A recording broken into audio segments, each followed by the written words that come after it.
despertar. Suena el gallo sin parar. Es el gallito cantando así. La vaca dice con amor, con gran clamor.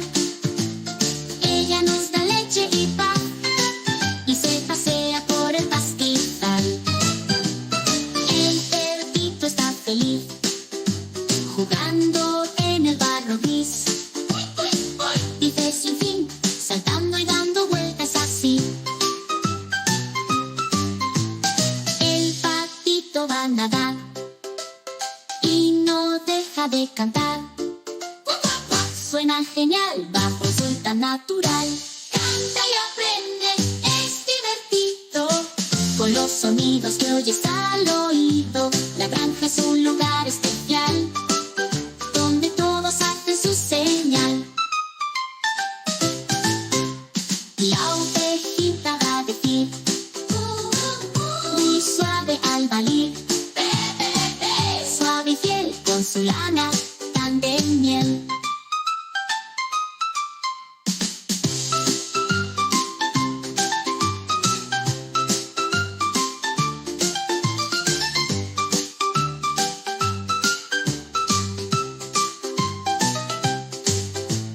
Y el caballo al galopar los viene a saludar.